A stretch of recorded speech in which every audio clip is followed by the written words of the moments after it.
할렐루야. 청지기 캠프를 통하여 만남을 축복을 주시고 성경 통통 주음반으로 모이게 하시며 하나님의 말씀을 지리적, 역사적 관점으로 배울 수 있는 은혜 주셔서 감사드립니다.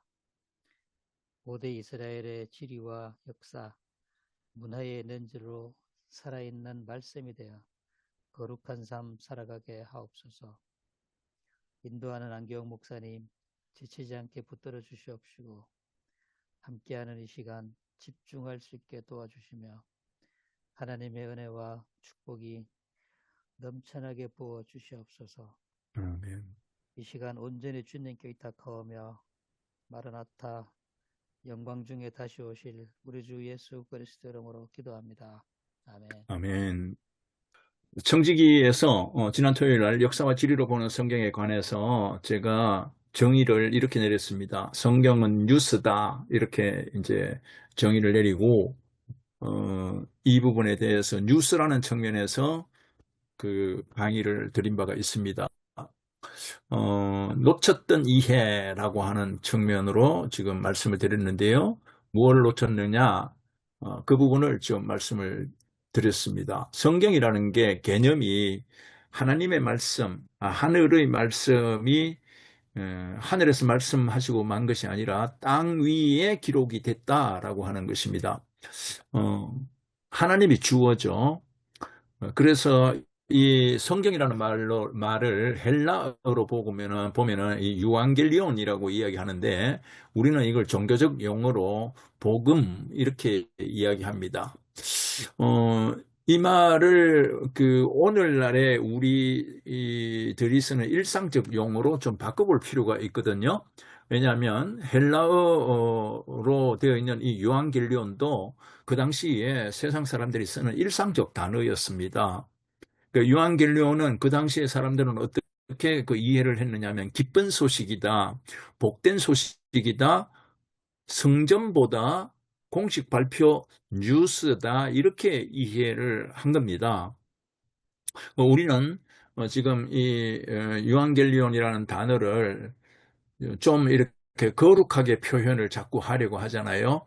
그래서 크리스천들이 많이 주로 이제 쓰는 용어로 복음 이렇게 이야기하는데 그것이 조금 세상 사람과 연계되어 번역이 됐다면 복된 소식 뭐 이렇게 이제 되는 것이고 조금 더 세상적으로 현재 통용되는 언어로 바꾸면 기쁜 소식 되는 거고, 그런데 이 유한겔리온이라는 말을 로마 시대 당시의 언어로 오늘날 그대로 가지고 오면 그것은 성전보, 전쟁에서 이겼다라고 하는 선포, 공식 뉴스입니다. 공식 발표 뉴스.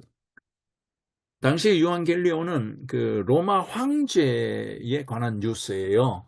황제가 어디 하고 전쟁을 해서 이겼다. 그러면 그 로마 시민에게는 기쁜 뉴스가 되는 거죠. 대신에 반면에 전쟁에서 진 민족은 이제 포로가 되는 거잖아요. 그래 로마 시민에게는 복음, 기쁜 소식이 되지만 피정복민에게는 지옥과 같은 삶이 되는 것인데 그것을 당시의 용어로 유앙겔리온 그랬습니다.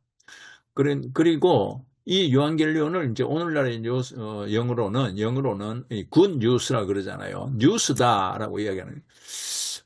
다시 정리하면 당시의 세상 사람들을 향한 공식 발표 뉴스입니다.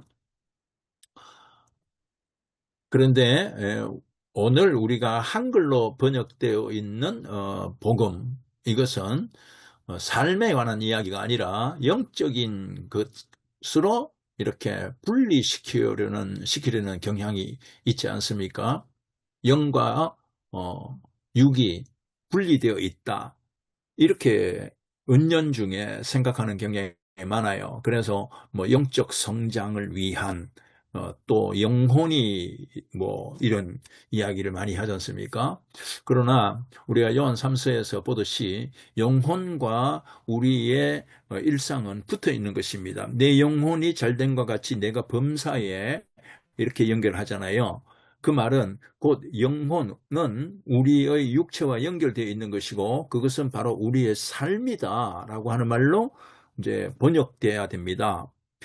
그렇다면 오늘의 우리의 삶을 향한 하나님의 공식 발표 뉴스 그것이 성경이다. 이렇게 이제 뉴스라는 측면에서 한번 논리를 끌어가 보고 싶습니다.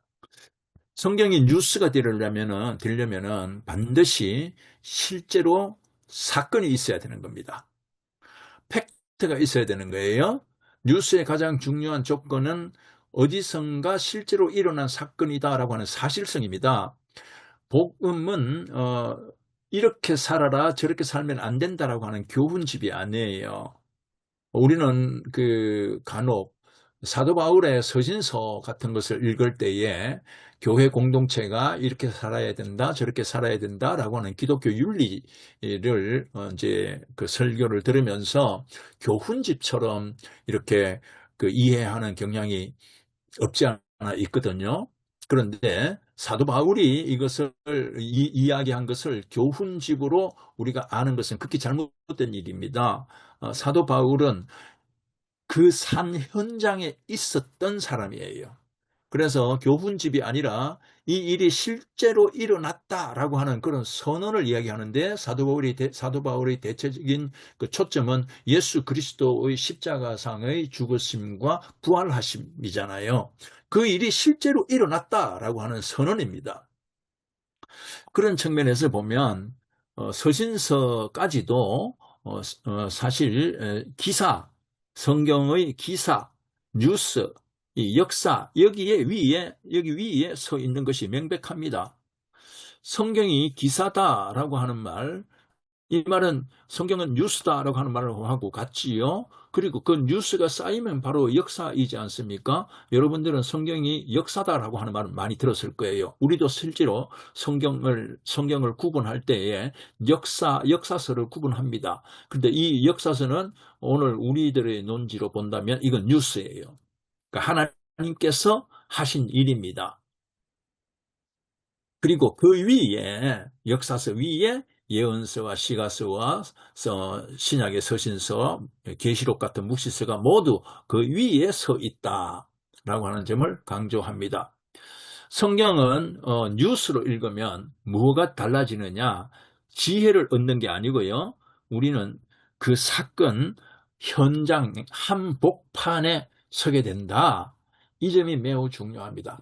여러분, 우리가 성경 읽을 때에 그냥 그림을 그리는 것이 아니라 그 자리 현장에 내가 가서 서 있는 거예요. 예수님의 십자가 보혈 사건 그 아래에 내가 마리아가 되어서 서 있는 거예요. 내가 시몬 베드로가 되어서 예수님을 부인하는 그 눈물 교회에 내가 서 있는 거예요.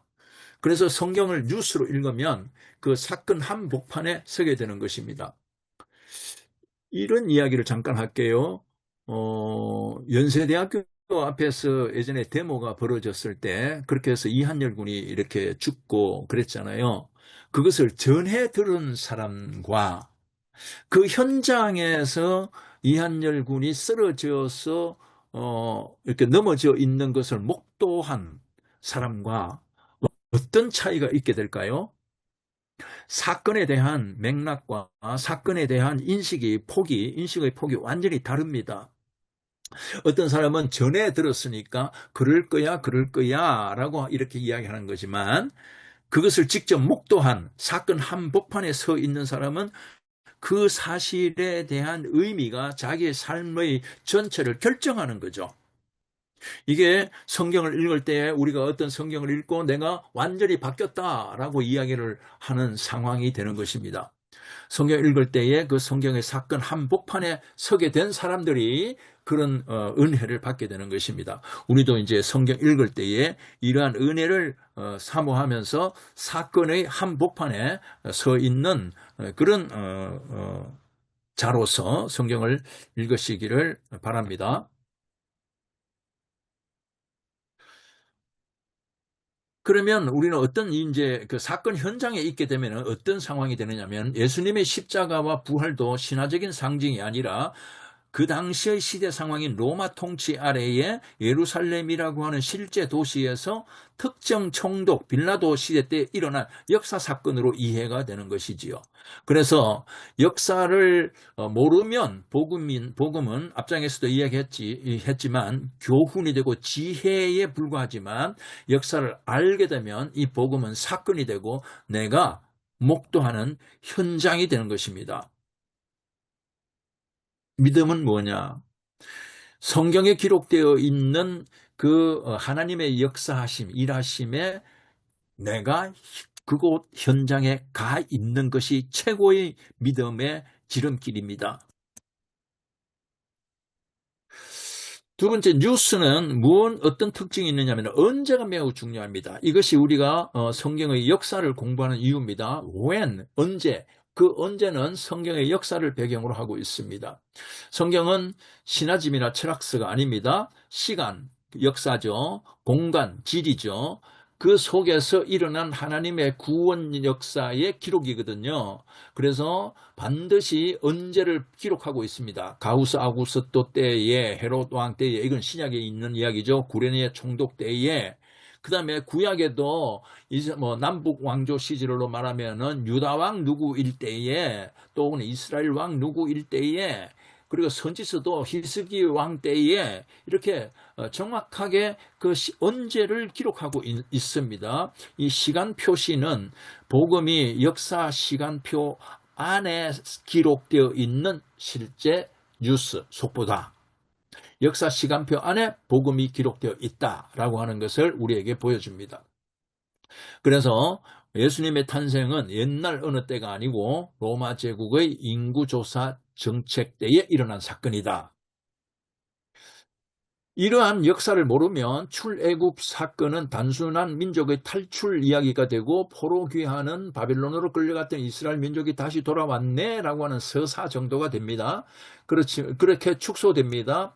그런데 역사를 알게 되면 출애굽 사건은 애굽이라고 하는 제국 권력 위에 그 위에 선 하나님의 해방선언, 그것 위에 선 하나님의 해방선언이 되고 바벨론 포로 사건은 심판과 하나님의 심판과 그 하나님이 다시 회복시키는 언약의 드라마가 되는 것이지요. 그래서 역사를 공부하면은 하나님의 구원의 사건이 바로 제국의 정치 시간 속에 침투한 사건이다. 이것을 보게 됩니다. 복음은 뭐냐? 하늘나라의 이야기가 아닙니다. 복음은 물론 하늘나라의 이야기를 하고 있습니다만은 우리 현장을 떠난 이 세계사를 떠난 하늘나라의 이야기가 아니라 구름 위의 이야기가 아니라 우리 세계사, 우리 역사 한복판에서 나타난 하나님의 일하심에 대한 속보다. 세계사 한복판에 있는 하나님의 속보다. 이것이 복음입니다. 그러므로 기독교인들은 성경을 읽을 때, 오래된 구약을 읽을 때나 신약을 읽을 때나 혹은 중세사, 기독교사를 읽을 때나 오늘에 있을 때나 이 성경에서 배운 역사의식을 가지고 오늘의 상황을 역사의식으로 바라보지 않을 수가 없고 미래를 향해서도 어떻게 전개가 될 것인지에 대한 역사의식을 가질 수밖에 없습니다. 그런데 그 역사는 누가 주관하는 역사인가요? 하나님께서 주관하시는 역사이다 라고 하는 것입니다. 세 번째, 뉴스는 무엇가 중요하냐? 어디서가 중요합니다. 이것이 이제 성경의 지리를 공부하는 이유인데요. 뉴스는 장소가 빠지면 사실로서의 힘을 확 잃어버립니다. 어디서 전쟁이 일어났다, 어디서 협정이 체결됐다, 이렇게 뉴스는 언제 어디서라고 하는 말이 항상 있습니다. 그것이 사실을 증거하는 것이죠. 성경도 철저히 장소 중심입니다. 이스라엘 땅 곳곳이 성경에 다 기록이 되어 있고요. 베들레헴은 다윗의 고향이자 메시아의 예언이 성취된 장소요. 갈릴리는 아수르나 바벨론이나 그 위에 있는 아람으로부터 계속해서 핍박을 받고 침략당하여 그곳에서 핏줄의 왜곡도 일어나고요. 이러면서 변방이 됐죠. 소외 지역이 됐죠. 같은 이스라엘 민족으로부터도 경원시되는 그런 지역이 되어버렸습니다. 그런 소외 지역에서 하나님의 나라가 시작이 되었다.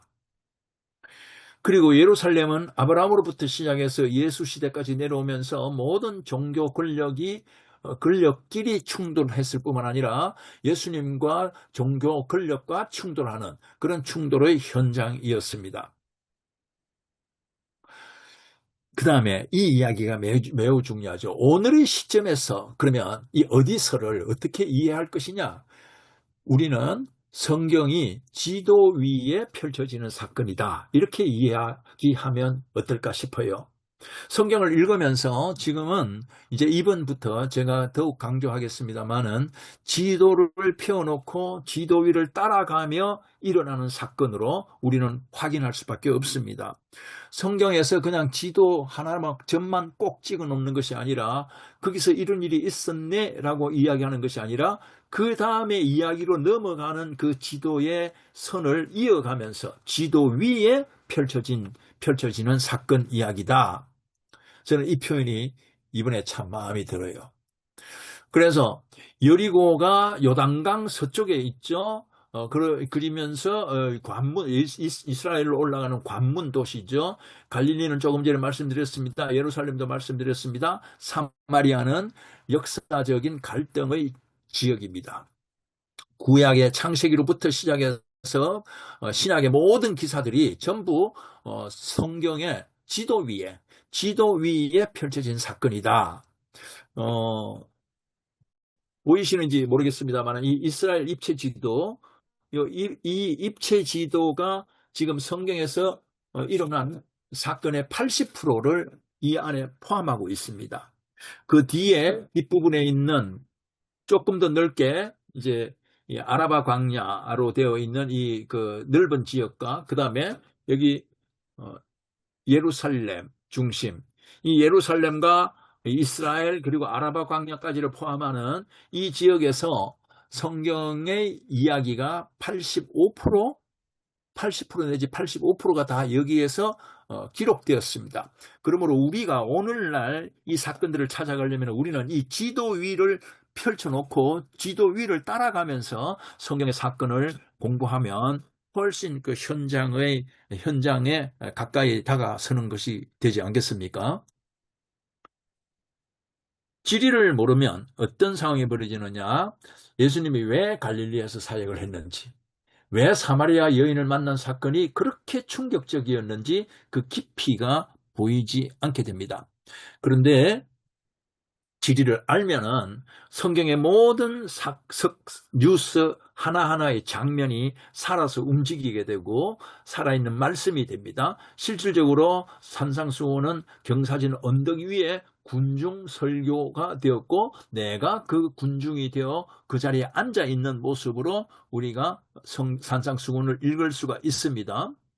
광야에 예수님께서 당하셨던 광야 시험은 여리고에서 가 보면은 그야말로 광야 산악지대, 밤이면은 짐승들이 우글거리는 도저히 생존 자체가 불가능한 지역에서의 40일 동안의 금식과 그리고 그 이후에 사단의 시험이었다.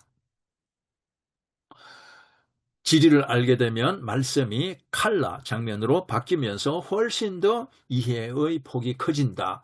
그러므로 여러분 우리가 흑백 칼라 TV, 흑백 TV에서 칼라 TV로 바뀌고 나서 세상을 보는 눈이 달라졌듯이 진리를 알게 되면 성경을 보는 눈이 달라지게 됩니다. 네 번째, 이 뉴스는 배경을 알아야 그 뉴스의 충격이 어느 정도인지를 우리가 볼 수가 있게 됩니다. 맥락을 알아야 파급력이 있게 되는 것 아니겠습니까?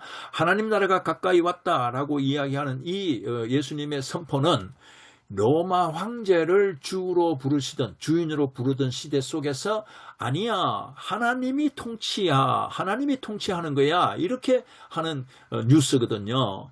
엄청난 이야기지요. 로마 황제가 통치하는 것이 아니라 하나님이 통치한다라고 하는 이런 것은 그 당시에 그 로마 시대 때의 정치 역사적 배경을 우리가 알면 이 선포가 얼마나 급진적인 뉴스였는지 보이는 것입니다.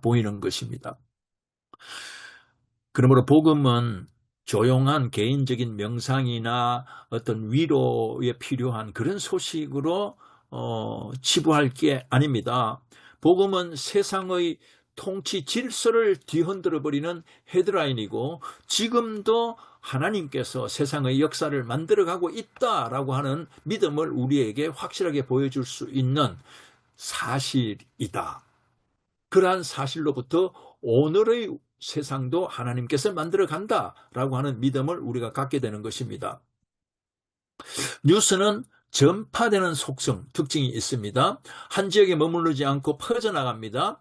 성경의 뉴스는 예루살렘으로부터 땅끝까지 왔었고요. 사도행전의 확장 경로는 실제로 고대 교통로와 로마의 도로망을 따라서 움직였습니다. 그러므로 우리가 역사와 지리를 알면 복음 전파가 추상적인 어떤 그 확장이 아니라 실제로 도시, 항구, 무역로를 따라서 퍼진 현실 역사 운동, 현실 사회 개조 운동, 역사가 사회에서 일어나는 거잖아요.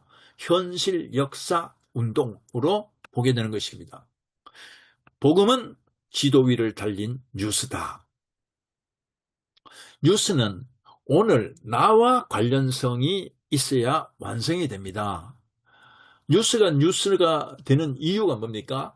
나와 상관이 있어야 되는 것 아니겠어요? 뉴스가 되려면 그래서 나와 무슨 상관인가? 그게 연결될 때이고요. 그 다음에 나와 상관이 있는 뉴스가 되면은 우리는 그 뉴스를 전달할 소명을 갖게 되는 거죠. 역사 지리를 공부하게 되면 깨닫게 됩니다. 내가 복음을 듣고 믿는 오늘 이 자리, now and here, 이 자리가 바로 이 복음의 뉴스가 확산되어야 할 그 자리다. 그 지도다. 그 지도 속에 있는 현재 진행 지점이다. 나는 그저 소설을 읽는 단순한 독자가 아니라 복음의 속보를 이어받은 수신자입니다. 동시에 나는 이 복음의 속보를 누군가에게 전달할 정인이 되는 것이죠. 정인. 내가 이제는 발신자가 되는 것입니다. 지도 위를 달려가는 그런 뉴스를 접하고 나도 지도 위를 달려가는 그런 발신자가 되는 것입니다. 복음이 결코 관념이 아닙니다. 철학이 아닙니다. 그런데 우리는 성경의 언제 어디서를 알지 못했습니다. 배워보지를 못했어요. 저는 우리 청지기뿐만 아니라 오늘 모인 이 적은 인원이지만 개의하지 않습니다. 역사와 지리를 공부해야 할 당위를 저는 느끼고 있고 언제 어디서를 알아야 할 당위를 저는 가지고 있기 때문에 최선을 다해서 여러분들에게 설명드릴 것이고 여러분들이 이 역사와 지리를 공부하실 수 있도록 안내해 드리려고 합니다. 모르면 어떤 리스크에 직면하나 성경보다는 체험에 더 마음이 끌리고요. 성경을 읽어도 잘 모르니까요. 잘 풀어주는 개인의 경험 이런 것들을 이야기해 주는데 대부분의 그런 것들은 개인주의적이고 또 영혼 그 다음에 이익, 유익 이렇게 되어 있습니다. 그 속에는 성공과 명예와 번영 이런 것들이 녹아 있는 경우가 많아요. 특별히 5천년 한국 역사를 생각을 해보면 5천년 역사 동안에 한국을 지배했던 종교성은 샤머니즘입니다. 여러분, 샤머니즘은 우리가 그 어렵게 생각할 일이 아니에요. 우리가 오복이라고 이야기하지 않습니까? 병 걸리지 않고 건강하고 또 뭐 어떻고 저떻고 잘 먹고 이러는 거 있잖아요. 이 말을 다른 말로 말하면 번영하고 성장하고 출세하고 부자 되고 건강하고 이런 말이거든요. 이것은요, 성경시대 때에 바알 신앙과 아세라 신앙하고 똑같습니다. 샤머니즘이 뭐냐? 그들의 바알이고 그들의 아세라가 우리에게는 그냥 샤머니즘인 거예요. 토속신앙이라고 이야기하는 거예요. 그러니까 우리가 성경의 하나님을 성경대로 알지 못하면 우리의 믿음이 바알신앙 그리고 만몬신앙으로 흐를 위험이 커졌고요. 그걸 부인할 수가 없습니다.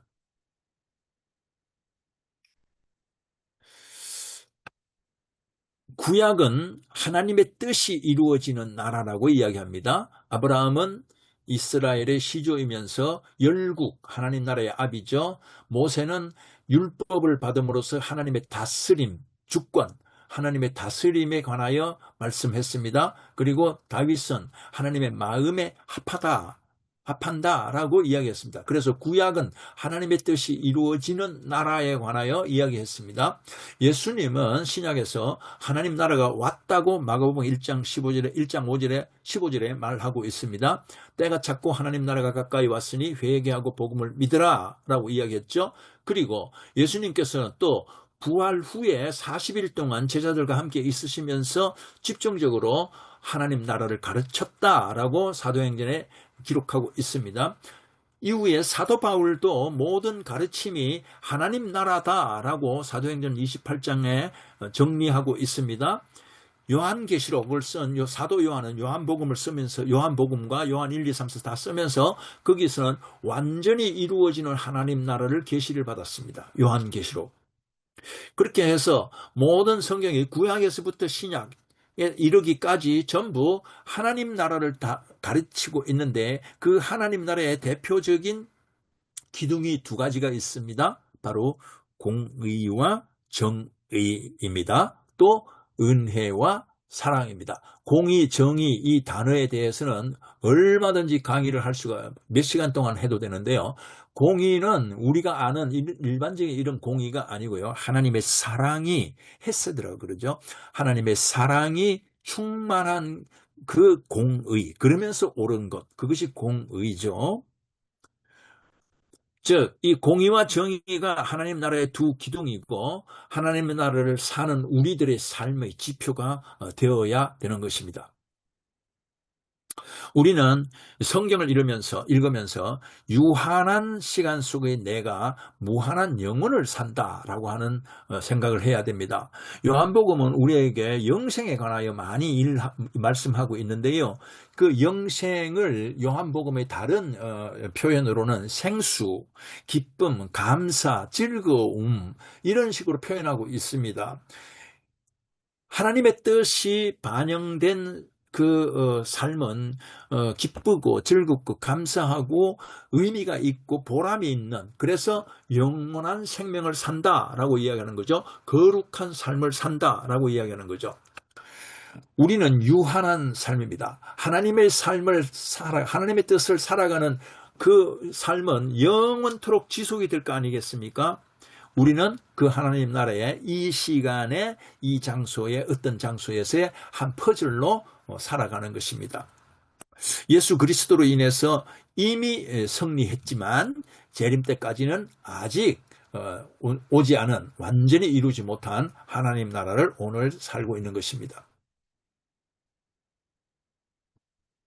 자, 여기까지 이제 역사와 지리를 공부하는 그 의미를 성경은 뉴스다라고 하는 측면에서 정리해서 말씀드렸습니다. 다시 한번 리마인딩 해볼까요? 성경이 뉴스였습니다. 유앙겔론입니다. 하나님이 하신 일을 선포한 겁니다.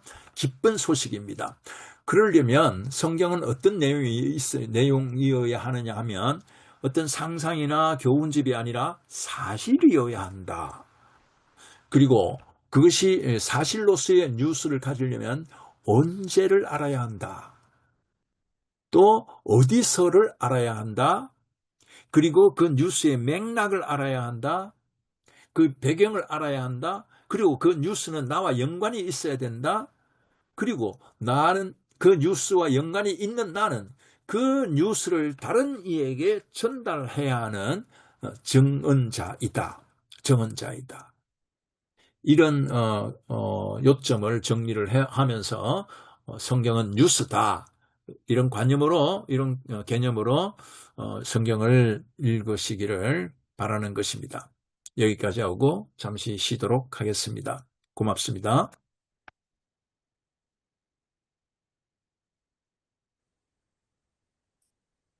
역사와 지리로 보는 성경에 관한 이제 이야기를 하겠습니다. 교재는 이겁니다. 교재를 가지고 차근차근 읽어 나가겠습니다. 교재를 가지고 여러분들은 차근차근 읽으시고 성경 읽으시고 그 다음에 제 강의를 들으셔야 돼요. 이번에는 어떻게 하느냐면요. 마침 시간이 많이 이제 있잖아요. 그래서 이번 구정 연휴 기간 동안에 여러분들이 창세기와 출애굽기를 읽습니다. 읽어가는데 정독하세요. 정독을 하시고 가급적이면 옆에 해설이 좀 있는, 주석이 붙어 있는 그런 성경을 보시면서 거기에 또 역사와 지리로 보는 이 책 교재도 옆에 놔놓고 서로 왔다 갔다 하면서 보세요.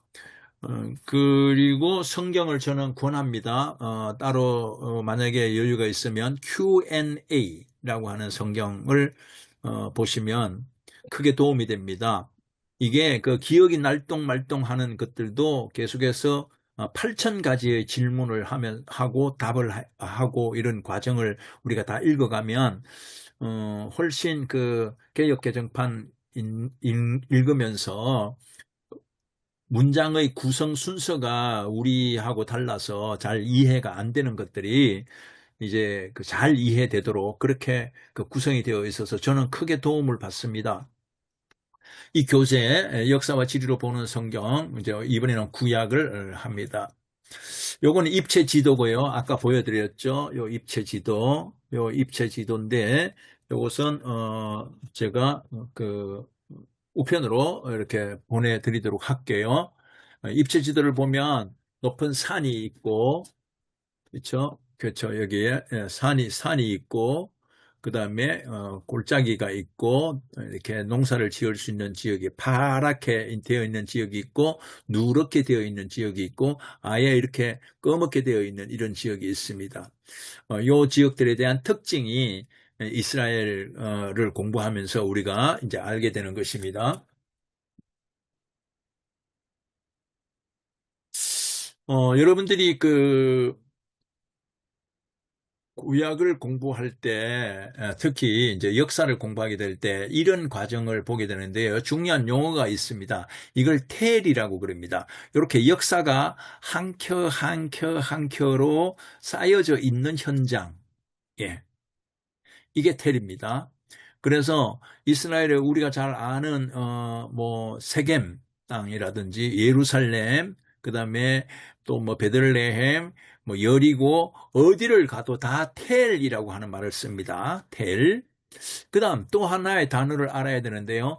와디라고 하는 말을 알게 됩니다. 우리 와디는 광야길에서 이렇게 광야, 이 광야이면 요 광야에 어, 나무가 하나도 없는 이 메마른 산의 골짜기를 와디라고 합니다.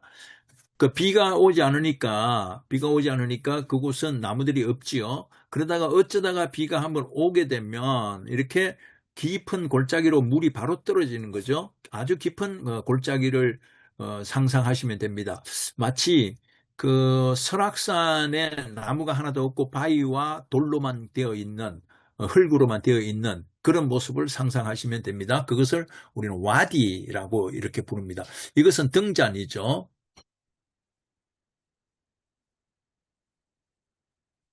이건 이제 등잔인데 시대별로 등잔의 모양이 달라지면서 우리는 시대 구분을 하는 겁니다.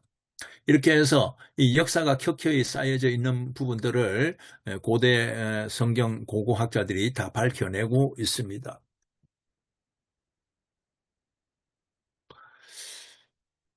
아브라함에게 이르시되 내가 네게 보여줄 땅으로 가라라고 한 그 땅은 어디냐 하면 가나안 땅이죠. 그 땅이 이곳입니다. 가나안 땅.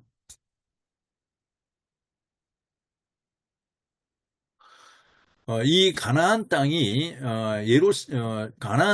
역사의 중심지였다라고, 여기는 우리가 한국이죠. 역사의 중심지였는데, 이 성경의 땅 중에서도 가나안이 역사의 중심지, 성경의 중심지인데,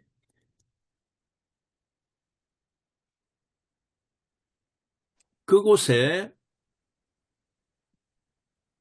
이렇게 이 땅은 3개 대륙으로 구성이 되어 있습니다. 이 가나안 땅은 아프리카와 연결되어 있죠. 아시아와 연결되어 있죠. 그리고 유럽과 연결되어 있습니다. 그래서 노아 시대 때에 이 함 족속이 아프리카, 그렇게 아시아, 셈이 아시아, 그 다음에 함이 아프리카, 그리고 야벳이 유럽, 이렇게 이제 분류하고 있습니다. 요 세 지파, 아프리카, 아시아, 야벳, 유럽의 한가운데 있는, 그래서 간지라고 하는 곳이 가나안입니다. 이 땅은 세 대륙의 세력에 의해서 지금까지 전쟁이 그치지를 않고 있고요. 역시 가나안 땅은 지금도 전쟁하고 있지 않습니까? 아브라함 이후에 현재까지도 계속해서 전쟁이 그치지 않고 있는 지역이 바로 이 가나안입니다. 그런데 하나님께서 이 가나안 땅으로 지금 아브라함을 보내시는 겁니다.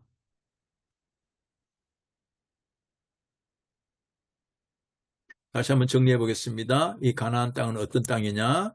아시아와 아프리카와 유럽의 세력이 충돌하는 지역이고 바로 이 모습이죠. 네. 이곳이 바로 내게 복을 주어 내 이름을 창대하게 할 땅이다. 너는 복이 될지라라고 그랬죠. 우리가 생각하는 복이라고 하면 편안하고 전쟁이 없고 잘 먹고 잘 살고 이런 거 아니겠어요? 그렇죠. 그런 의미에서 이스라엘 백성이 이 가나안 땅에서, 특히 아브라함의 후손들이 이 가나안 땅에서 받은 복은 결코 잘 먹고 잘 살고 편안하고 이런 복은 아닙니다. 오히려 전쟁과 전쟁 가운데 놓여져 있었고 핍박과 압박 가운데 놓여져 있었죠. 그러면서도 진정한 복이란 무엇인가를 성경을 통해서 우리에게 알려주는 그런 장소가 된 것입니다. 그래서 우리가 여기서 말하는 내게 복을 주어 내 이름을 창대하게 하리니 너는 복이 될지라고 할 때 이 복을 우리들이 생각하는, 얼핏 생각하는, 우리의 관념상으로 생각하는 그 복, 뭐 저 베갯머리에 복자 써놓고 그런 복 있잖아요. 샤머니즘적인 그런 복은 결코 아니다. 오해하시면 안 된다. 내게 복을 주어 내 이름을 창대하게 하리니 너는 복이 될지라 라고 하는 그 복을 개인의 안녕이나 민족의 안녕, 그것으로 해석하는 경향이 있잖아요. 그런데 그것은 성경적이지 않습니다. 그것을 훨씬 뛰어넘습니다. 우리는 성경의 이 지역을 뭐라고 이야기하냐면요, 이 비옥한 초승달 지역이다라고 이야기합니다. 새 문명의 간지입니다. 세계사적으로 볼 때 아프리카, 아시아, 유럽의 가운데 놓여 있는 교차점인데, 실질적으로 사람이 살 수 있는 지역은 요 사막지대를 제외하고 사람이 살 수 있는 초목이 있는 요 지역입니다. 요 지역을 우리는 비옥한 초승달 지역이 초생달 지역이다라고 이제 관용어처럼 사용하고 있습니다. 이 성경의 중심이 되는 이 지역인데요. 이것을 레반트라고 하고요. 여기는 여러 나라가 함께 몰려 있습니다. 이스라엘, 베네게, 블레셋, 모압, 암몬, 에돔, 막 이렇게 수리아 몰려 있으니까 특정한 한 나라로 부를 수가 없어서 거기 있잖아. 뭉퉁거려서 거기 있는 나라들 있잖아. 뭐 이런 식의 레반트라는 개념을 썼고요. 그리고 또 이스라엘을 예루살렘이라고 그랬는데, 이 예루살렘은 여호와 이레의 땅이잖아요. 그래서 아브라함이 모리아 산에서 이삭을 바칠 때에 이삭 대신에 준비된 사슴, 거기서 여호와 이레, 여호와가 준비하셨다라고 이야기를 이제 하는 거고요.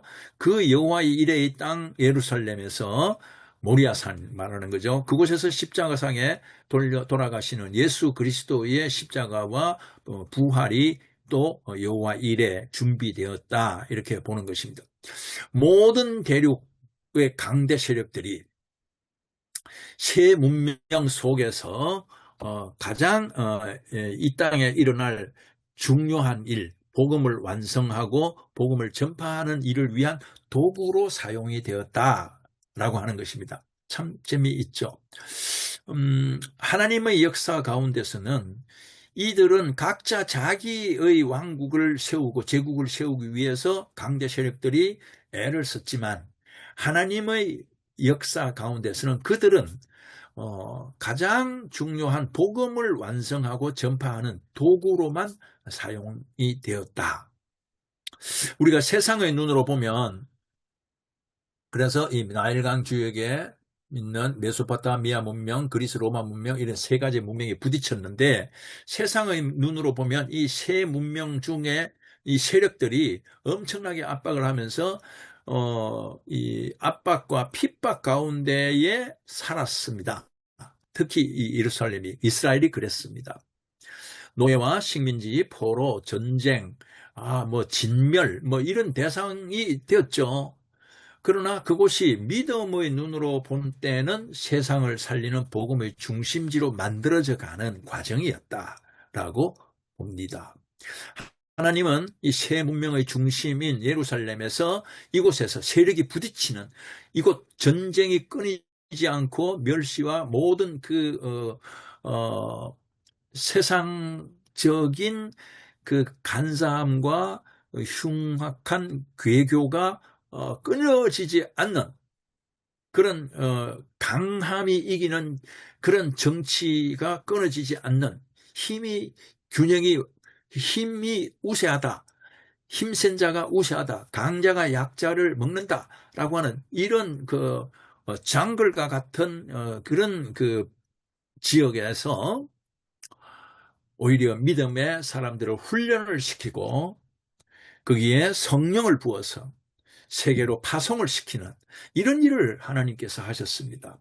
그리고서 이 땅을 복의 근원이 되는 땅으로 만드셨다. 즉, 아브라함이 너는 복이 될지라 라고 이야기한 그 하나님의 말씀을 우리식으로 들으면 안 된다라고 조금 전에 제가 말씀드렸죠. 그 땅은 전쟁과 노예와 포로와 또 식민지와 진멸의 땅이었습니다. 강한 힘이 약한 힘을 누르는 장소였고요. 모든 세상의 음모와 정치 세력이 그곳에서 이렇게 준동하는 그런 지역이었습니다. 결코 평화로운 지역이 아니었습니다. 지금까지도 그렇습니다.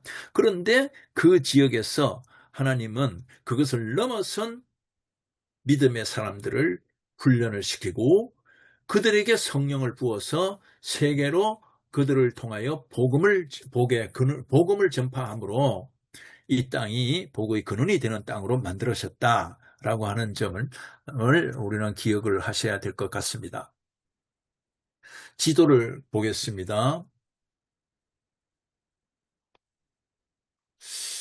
고대 사회를 보면 문명은 처음에는 아프리카, 즉 애굽 문명이었습니다. 두 번째는 이 메소포타미아 문명이 득세를 했습니다. 그리고 신약 시대로 넘어오게 되면은 그리스 로마의 문명이, 즉 헬라 그쪽의 문명이 득세를 하면서 이 지역에 지배를 했지요.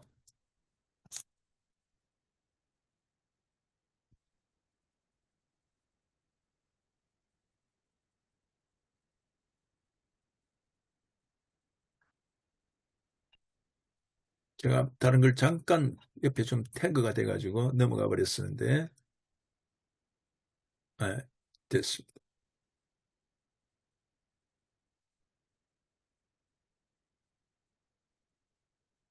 그래서 이 지도는 이제 복음을 중심으로, 즉 예루살렘을 중심으로 한 세 꽃잎 지도입니다.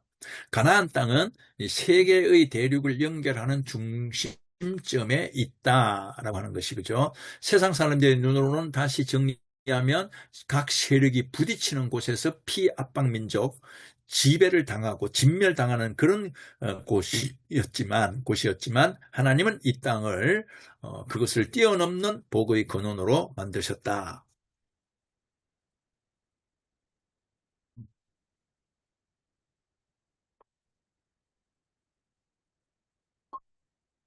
여기가 이제 메소포타미 지역에서 가나안 땅이 등장하는 배경을 좀 말씀드리겠습니다. 우선 이제 강을 보십시다. 메소포타미아에 두 개의 강이 이렇게 흘러가고 있습니다. 이곳은 메소포타미아입니다. 아수르와 바벨론과 메대와 바사, 이 나라들이 이곳에 있었고요.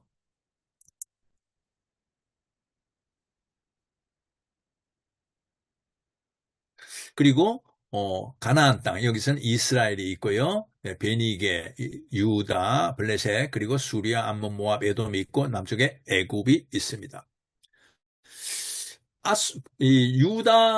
이스라엘이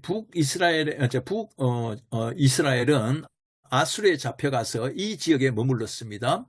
그리고 남유다는 바벨론으로 잡혀가서 이 아래쪽 이 지역에 있었습니다. 바벨론 강가에 머물렀습니다. 그리고 이런 상황에서 이 지역에 소위 말하는 디아스포라 유대인들이 많이 발생을 했습니다. 그래 이들은 회당이라고 하는 공동체를 가지고 있었고 이 회당이 나중에는 복음의 징검다리 역할을 하면서 이곳에서 예수님 오신 이후에 오순절 성령 강림으로 복음이 교회가 만들어지고 그곳에서 이 복음이 유대인의 회당을 중심으로 흘러 들어갔습니다.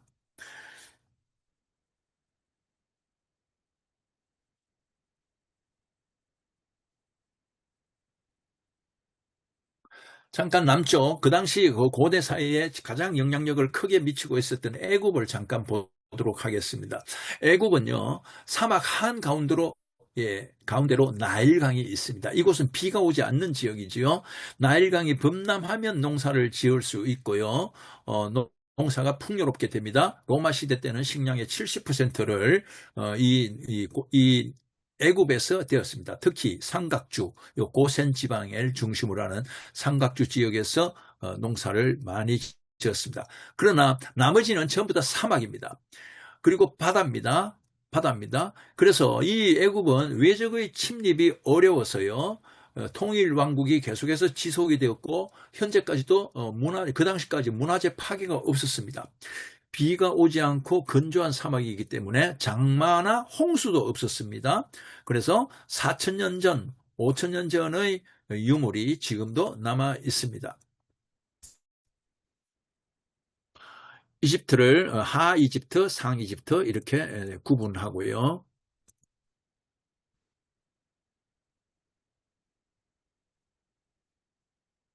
그 다음에 이 가나안 땅을 중심으로 하는 몇 개의 도로가 있는데 그 중에서 오늘 국제 도로를 먼저 여러분에게 소개하도록 하겠습니다. 제일 큰 도로가 빨갛게 표현되어 있는 이 도로입니다. 이 도로는 우르 지방에서부터 시작해서 애굽까지 연결되는 도로인데요.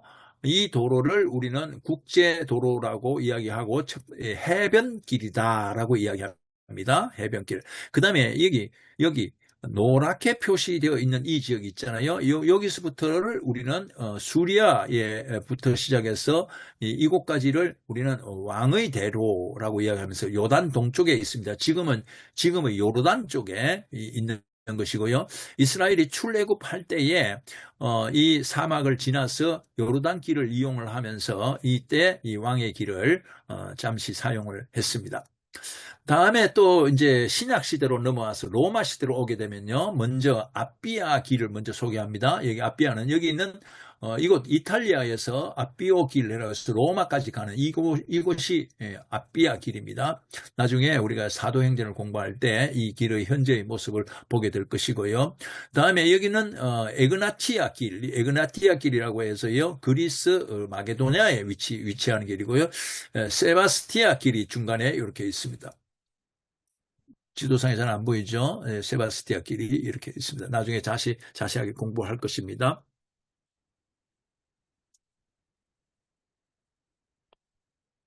제국의 변천을 먼저 말씀드리도록 하겠습니다. 아프리카 애굽을 제국에 넣느냐 학자에 따라서 넣지 않는 사람도 있습니다만 우선 애굽이 있었습니다. 그 다음에 애굽의 세력이 꺾이면서 아수르가 바로를 했습니다. 이 아수르의 세력이 꺾이면서부터 이제 메소포타미아가 나오게 되고요. 바벨론이 나오게 되고요. 그 다음에 바벨론 다음에 페르시아가 더 넓은 면적을 이제 제국을 갖게 됩니다. 그 다음에 헬라, 알렉산더 대왕에 의한 헬라가 더 넓은 이제 제국을 갖게 되고요. 그리고 그리스 로마 시대로 넘어오면서 로마의 케사르죠. 이렇게 로마 시대로 넘어오면서 더 넓은 또 제국을 갖게 되는데 매우 중요한 점은 이런 모든 제국의 역사 가운데 가나안은 항상 포함되어 있었다. 그래서 제국의 침입 가운데 항상 내몰렸었다라고 하는 것을 말씀드리겠습니다. 열방에 둘러싸여 있는 가나안이다. 에스겔서에 보면요. 이것이 곧 예루살렘이라 이방인 가운데 두어 나라들이 둘러있게 하였거늘 라고 이렇게 표현하고 있습니다. 한 시대만이 그런 것이 아니라 여기는 가까운 데 있는 이런 나라들, 아까 이야기했던 모압이라든지 이런 나라들만 이야기하는 것이 아니라 모든 제국이 그 이후에 아수르로부터 시작해서 바벨론, 페르시아, 그리고 이 로마에까지, 로마에 이르기까지 모든 제국에 의해서 가나안 땅은 나라들이 둘러있게 했습니다. 에스겔서 5장 5절에 있는 말씀입니다.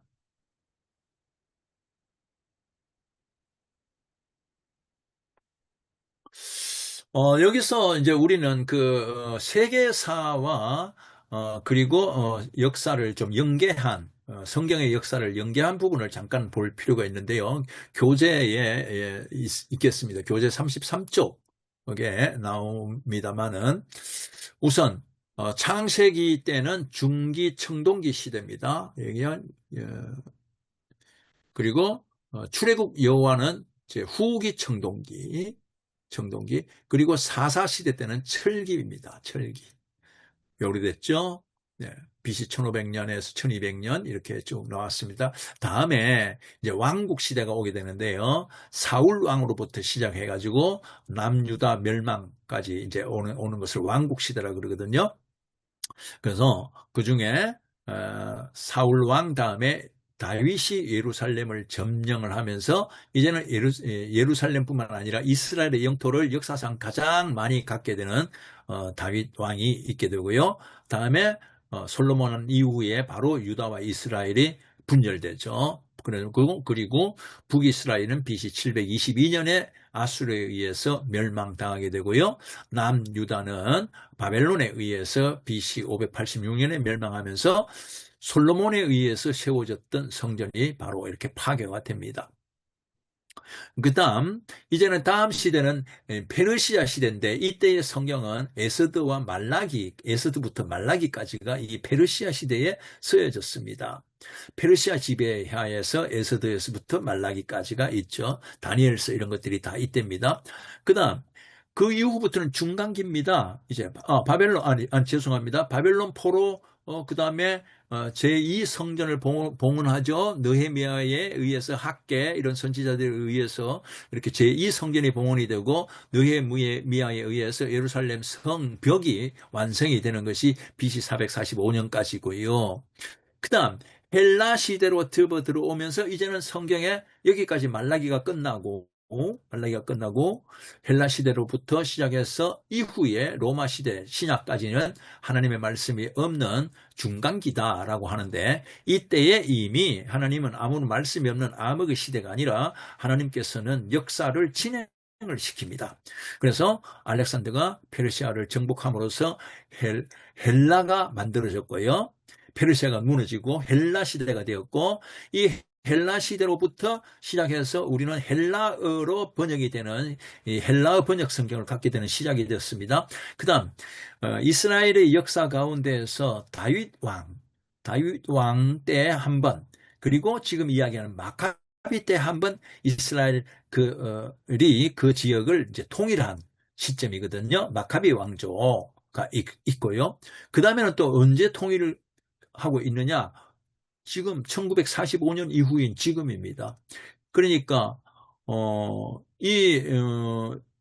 이스라엘 민족이 이스라엘 국가를, 이스라엘 그 지역을 완전히 차지한 때는 역사상으로 단 3번밖에 없다. 지금도 온전한 건 아니죠. 단 3번밖에 없다.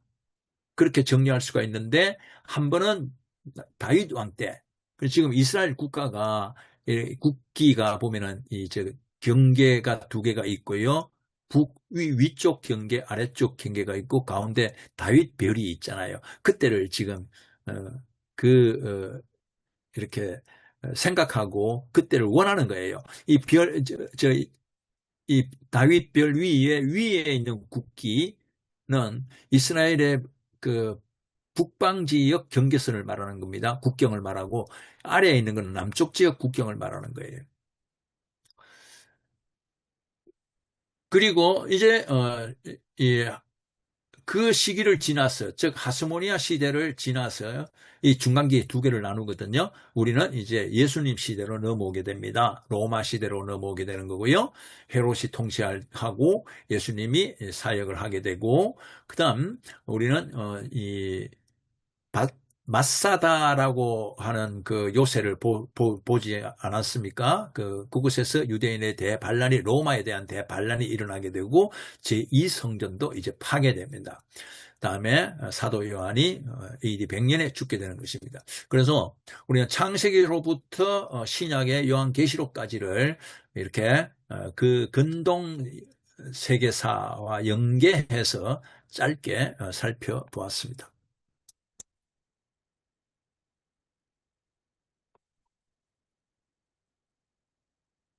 레반트 개관입니다.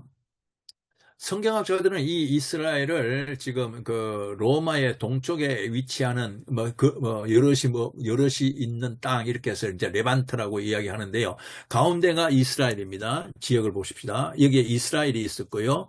이렇게 동쪽으로 아람, 이스라엘 지도는 위를 동쪽으로 항상 둡니다. 아람, 현재 시리아, 그리고 암몬, 현재 요르단, 그리고 모압, 현재 요르단, 그 다음에 에돔이 있었습니다.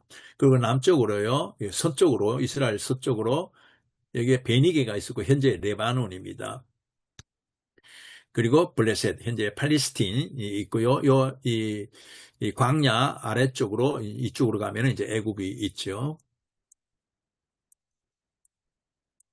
그리고 지역 이름을 잠시 보겠습니다. 이 지역 이름 중에서 나중에 이 지역은 지금 이제는 이렇게 이게 지파, 12지파에 의해서 분배가 됐는데 이 지역은 길르앗이다라고 하는 지역으로 이미 이제 이름이 그렇게, 되었고요. 이게 우리 여기에서 우리가 좀, 주의해서 관심을 가져야 될 것은 므낫세, 에브라임, 유다 요 지파입니다. 예, 특히 에브라임 지파와 유다 지파 간의 경쟁이 아주 치열했고요. 그 사이에 베냐민 지파가 있었다. 그다음 요 윗부분은 이 윗부분은 갈릴리라고 이렇게 불러졌던 것처럼 그 지파들이 좀 힘이 약한 지파들이 이곳에 몰려 있습니다. 네, 유다가 있고요. 예, 유다. 그다음에 유다가 있는 이곳을 이제 지역명도 유다 산지라고 불렀고요. 에브라임 지파가 있었던 이 지역을 에브라임 산지라고 불렀고, 나머지 이 군소 지파가 있는 것을 갈릴리 산지라고 불러요. 이게 산악지대입니다. 그다음에 이곳은 길르앗이다. 이렇게 이제 변했고요. 여러분들께서 지금 꼭 이제 공부하셔야 될 내용 중에 새 도로는 반드시 숙제도 하시고 그림도 많이 그려보셔야 돼요. 지도 위를 달린다. 지도 위를 걷는 뉴스다. 이렇게 생각하시면 됩니다. 첫 번째 여러분들에게 알려드릴 가장 중요한 도로는 국제해안도로입니다. 해변길. 단에서부터 시작이죠. 예, 아람에서 다메섹스부터 내려옵니다. 단입니다. 여기 단. 그 다음에 하솔. 이렇게 쭉 내려오죠. 예, 그 다음에 여기 머깃도, 신약에서는 아마겟돈이라고 부르고, 여기는 이스라엘 골짜기입니다. 그 다음에 남쪽으로 쭉 내려와서요, 해변길인데 두 개로 갈라지면서 에그론, 예, 그랄, 예, 예, 아스도 지명들을 이렇게 여러분들이 좀 기억하고 이제 공부해야 합니다. 그림을 그려야 됩니다. 두 번째가 족장의 도로입니다. 족장의 도로는 이 디르사부터 시작하지만 실제로는 가장 중요한 의미가 있는 것은 세겜입니다. 이 세겜에서부터 시작해서 우리는 이렇게 베델, 라마, 그리고 예루살렘, 베들레헴, 헤브론, 드빌, 부엘세바 이렇게 연결합니다. 나머지 한 도로는 왕의 대로입니다. 이 왕의 대로는요, 이 전쟁로로 많이 사용이 됐는데요. 여기는 에드레이, 길르앗, 라못, 그다음에 그라사, 신약에서 중요하게 나왔죠. 그라사 지역이라고 그랬죠.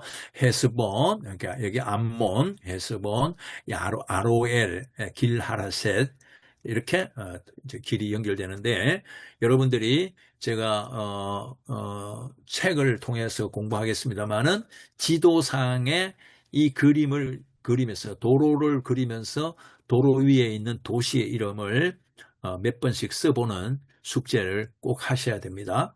그거 안 하고 넘어가게 되면요, 한 사람에 비해서 엄청나게 손해봅니다. 자, 그러면 이거 외에도 또 이렇게 네 개의 동서간 도로가 있습니다. 이것은 나중에 이제 좀 자세하게 공부하도록 하겠습니다. 길 이름을 다시 이스라엘 지형도 그림인데요. 이것만 보면 잘 모르시겠죠?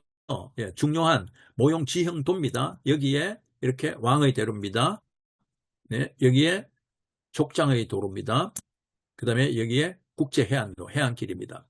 자세히 한 번씩 볼까요? 시대명을 보겠습니다. 이렇게 돼 있고요. 갈릴리 바다, 계곡이죠. 그 다음에 염해, 여기를 요단 계곡이라고 이야기합니다. 그 다음에 여기가 이제 지중해가 되겠죠.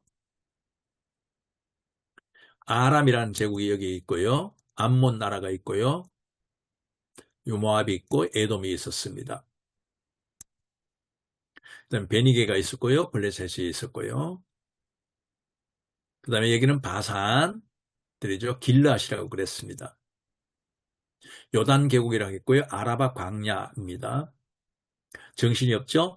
이제 산지입니다. 갈릴리 산지, 이스라엘 골짜기, 그 다음에 에브라임 산지, 유다 산지, 베냐민 산지, 다음에 여기가 유다 산지, 유다 산지. 유다 산지 건너편이 광야입니다. 광야.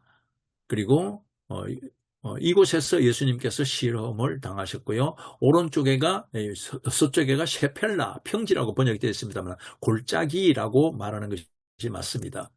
그 다음에 남쪽에가 이제 네게브, 이 지역은 아브라함과 이삭이 살았던 지역입니다. 그 다음에 광야, 그 다음에 평야가 있습니다. 악고 평야, 갈멜산, 엘리야가 이렇게 바알 선지자들을 죽인 그 전쟁했던 곳 있죠. 갈멜산.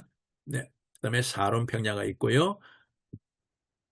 예, 신약에서는 이 지역을 이 사마리아라 그랬고, 여기는 데가볼리라 그랬고, 여기는 라바테리아라 그랬고, 여기는 이두메라고 했습니다. 도시 이름입니다. 예, 다메섹, 길라라못, 그라사, 암몬, 라빠 암몬이죠. 예, 암몬, 그 다음에 헤스본, 예, 길하레셋, 보스라. 그 다음에 가이사라 빌립보가 여기 있습니다. 가이사라 빌립보 헬몬산에 있죠. 이곳에서 예수님께서 너희는 나를 누구라 그러냐? 그러니까 베드로가 성령을 받아서 주는 하나님의 그리스도시요 하나님의 아들이다라고 이렇게 말씀했죠. 갈릴리 바다가 있고요. 여기 단입니다. 네, 베세다가 있고요.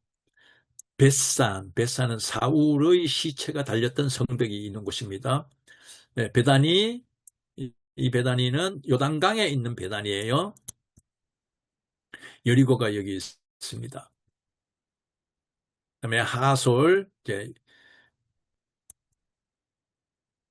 예, 가브나움이 있고, 그 다음에 나사렛, 예, 여기에 머깃도, 그 다음에 세겜, 족장의 길로 갑니다. 세겜, 여기는 사마리아라 그랬고요.